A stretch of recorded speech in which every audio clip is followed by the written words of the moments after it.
পলাশ কিছু বুঝে ওঠার আগেই ওকে জুতো পেটা করতে লাগলো নন্দিতা। বাড়ি ফিরে আবার নন্দিতা আলমারি থেকে বের করলো ঘুঙুর জোড়া।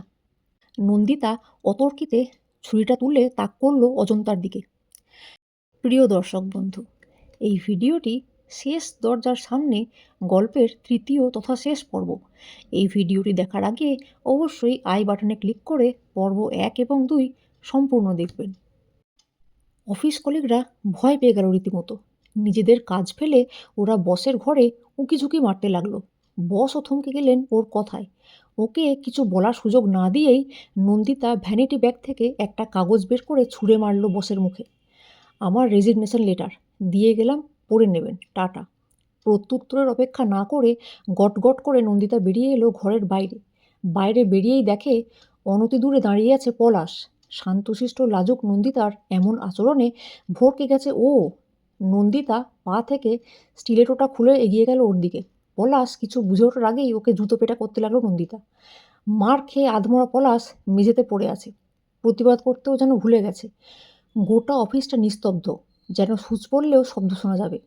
মাথা উঁচিয়ে গটগট করে অফিস থেকে বেরিয়ে গেল নন্দিতা। সবাই ওর যাওয়ার দিকে হাঁ করে তাকিয়ে রইল। কিন্তু অফিস থেকে বেরিয়েই বাড়ি ঢুকলো না ও।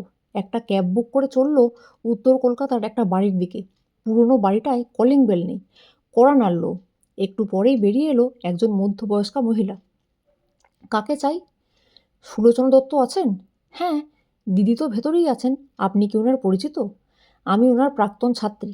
আচ্ছা, আসুন, ভেতরে আসুন। ঘরে ঢুকেই এক গভীর নস্টালজিয়ায় নন্দিতার চোখে জল এলো। ঘরের এক কোণে নটরাজের মূর্তি, গোটা ঘর জুড়ে রবীন্দ্রনাথ, শরৎচন্দ্র, বঙ্কিমচন্দ্র, নজরুলের ছবি। কয়েকটা আঁকা ছবিও রয়েছে। সবটাই আছে সেই আগের মতো। ছবিগুলো সুলোচনার হাতে আঁকা। কে? চেনা কণ্ঠস্বর শুনে ফিরে তাকালো নন্দিতা। ম্যাম, ভালো আছেন? তাড়াতাড়ি প্রণাম করলো ও সুলোচনাকে। নন্দিতা, তুই? শেষ পর্যন্ত মনে পড়লো আমার কথা। দেরি হয়ে গেছে ম্যাম, বড্ড দেরি করে ফেলেছি জীবনের প্রকৃত শুভাকাঙ্ক্ষীকে চিনে নিতে। তুই কত ভালো নাচতিস নন্দিতা, আমার সেরা ছাত্রী ছিলি তুই। আমি তো ভেবেছিলাম নাচ নিয়েই কেরিয়ার গড়বি তুই। তা না, ডান্সের কোর্সটা শেষ না করেই অফিসের চাকরিতে ঢুকে পড়লি, বিয়েও করে নিলি। বিয়ের পরও তো আসতিস মাঝে মাঝে, তারপর হঠাৎ বেপাত্তা হয়ে গেলি যে। মেয়েদের জীবনটাই যে এমন ম্যাম, ইচ্ছে থাকলেও তাদের মনের অনেক ইচ্ছে গলা টিপে মেরে ফেলতে হয়। শ্লেষের হাসি হাসল ও। সবটাই বুঝলাম, কিন্তু একটিবার কি আমাকে জানাতে পারতিস না? দেখা করতে পারতিস না আমার সাথে? পারিনি ম্যাম, লজ্জায় পারিনি, মাথা নামিয়ে বলল নন্দিতা। একটা অনুরোধ ছিল ম্যাম, রাখবেন? বল না। কোর্সের যে পার্টটা বাকি ছিল ওইটুকু কমপ্লিট করিয়ে দেবেন ম্যাম, প্লিজ। সে তো বললেই একদিনে হবে না নন্দিতা, 2.5-3 মাস লাগবে কোর্সটা কমপ্লিট করতে। হয়ে যাবে ম্যাম, ওইটুকু টাইম আছে আমার হাতে। বেশ, তোকে সপ্তাহে 3 দিন করে আসতে হবে এখানে। আসবো ম্যাম, অবশ্যই আসবো আমার প্রথম ভালোবাসাকে পূর্ণতা দিতে। আজ বাড়ি ফিরে আবার নন্দিতা আলমারি থেকে বের করলো ঘুঙুর জোড়া।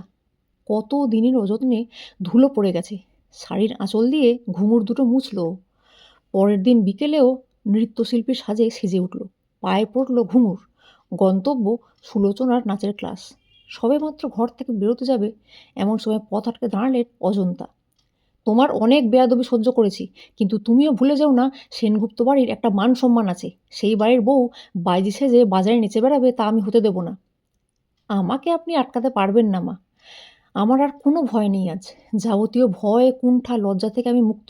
সরে দাঁড়ান, আমার দেরি হয়ে যাচ্ছে। বললাম তো তুমি যাবে না। বেশি বাড়াবাড়ি করলে তোমাকে ঘরে আটকে রেখে দেব। এখন আনন্দ তোমার শ্বশুরমশাই বাড়িতে নেই যে দরজা খুলে দেবে। অনতি দূরেই একটা ছুরি রাখা ছিল। ছোটোখাটো কাটাকুটির কাজে লাগে ওটা। নন্দিতা অতর্কিতে ছুরিটা তুলে তাক করল অজন্তার দিকে। এতগুলো দিন আপনার অনেক অত্যাচার সহ্য করেছি মিসেস অজন্তা সেনগুপ্ত। সবার দাবি মেটাতে মেটাতে আজ আমি জীবনের শেষ দরজার সামনে এসে দাঁড়িয়েছি। এই দরজার ওপারে অপেক্ষা করছে মৃত্যু। দরজার বাইরে পা রাখলেই চিরতরে তলিয়ে যাব কালের গর্ভে। আমার প্রথম ভালোবাসার কাছে যাচ্ছি আমি। আপনার ভাষায় অভিসারে যাচ্ছি। আর আমার লক্ষ্যের পথে যে বাধা হবে তার গলায় এই ছুরিটা বসিয়ে দিতেও দুবার ভাবব না আমি। নন্দিতার তেজ দেখে ভয়ে পিছিয়ে এলেন নার্ভাস অজন্তা। কোনো রকমে কাঁপা কাঁপা গলায় বললেন, মানে দেশে কি আইন কানুন নেই নাকি? দিনে দুপুরে জলজ্যান্ত মানুষকে খুন করবে তুমি?" অট্ট হাসিতে ফেটে পড়ল নন্দিতা। "আইন? কি করবে আপনার আইন? ফাঁসি দেবে? দিক ফাঁসি। আমি ভয় পাই না। আপনি সরে যাবেন কিনা বলুন।" নন্দিতার রুদ্রমূর্তি দেখে সভয়ে দরজা ছেড়ে সরে দাঁড়ালেন তিনি। ছুরিটা মেঝেতে ছুঁড়ে ফেলে হাসতে হাসতে যে বেরিয়ে গেল নৃত্যের সাজে, সে নন্দিতা নয়, সে মৃত্যুঞ্জয়ী। অজন্তার কানে এলো ক্রমেই স্তিমিত হয়ে আসা ঘুঙুরের শব্দ। সমাপ্ত। কাহিনীর নাম শেষ দরজার সামনে। লেখনীতে এবং কণ্ঠে সুচন্দ্রা চক্রবর্তী। দর্শক বন্ধু, আপনাদের কাছে একটি ছোট্ট অনুরোধ। কাহিনীটি ভালো লাগলে অবশ্যই লাইক করুন, কমেন্ট করুন, শেয়ার করুন, আর এরকমই অভিনব কাহিনী শোনার জন্য চ্যানেলটি সাবস্ক্রাইব করুন। ধন্যবাদ।